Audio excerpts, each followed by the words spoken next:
Hi. As far as I could tell, they didn't leave a name of the young woman that gave the dream. Um, but it was like really encouraging this morning to turn on that channel and hear your dream. So it's like a couple of months ago. This is October, and you were saying how it like really is the time, and how you were holding this glass of wine, and the people around you seemed to be like it was a party or something. And I wanted to share something that I feel that the Lord is has been talking to me about for quite some time, and it's just like so personal to all of us that it it makes it kind of challenging to see.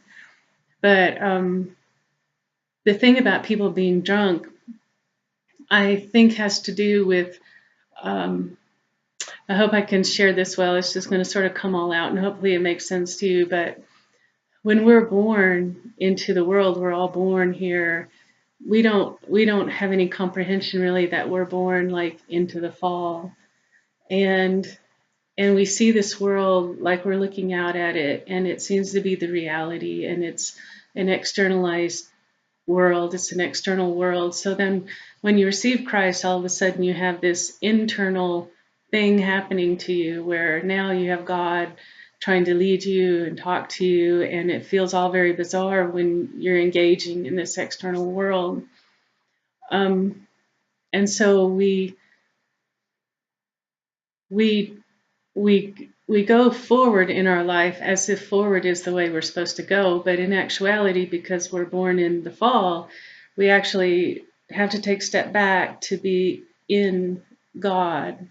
Because the deal is that if we just continue on and externalize time, that we're going to eventually hit a wall because God really is behind us. And if we are in Christ, then we have the essence of what time really is.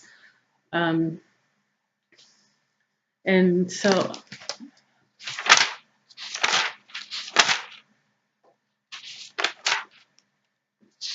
I thought that maybe I should have drew this before I started talking, but in all of our lives, um,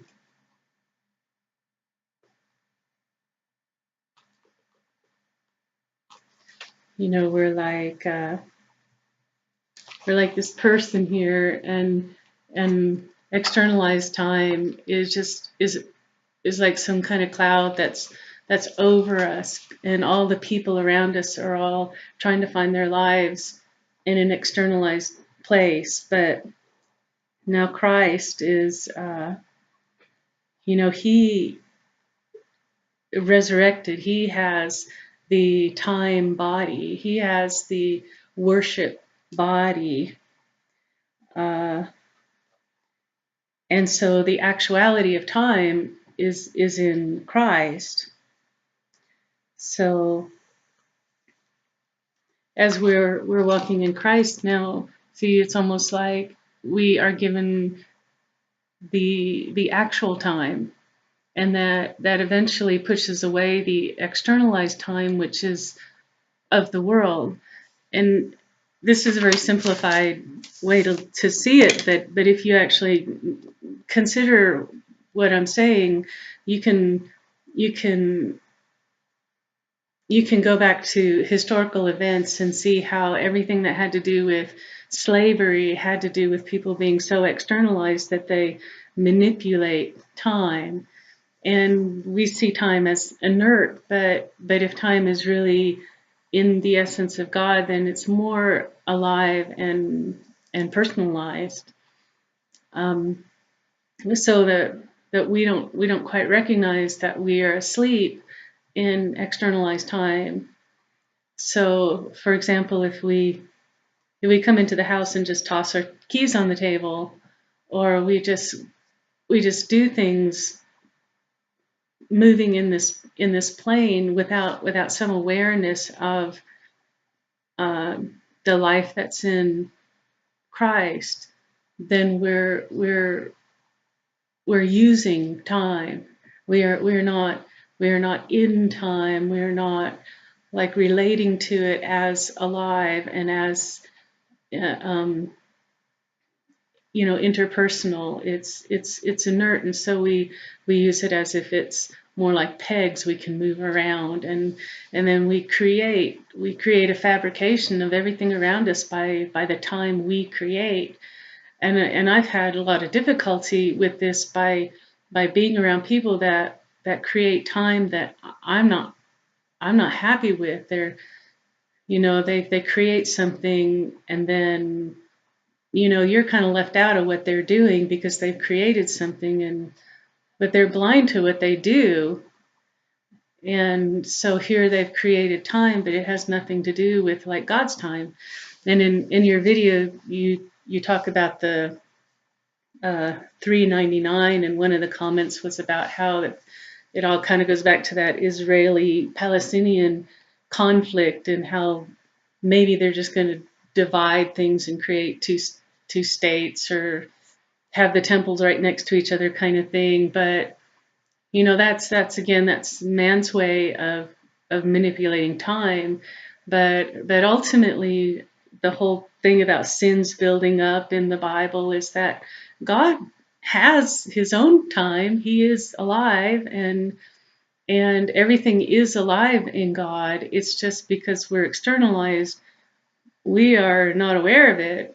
But as we do open to the worship of God, the understanding of Christ as the instrument of real time, then we can kind of see that at some point God says, no, that's not the time I'm going to allow.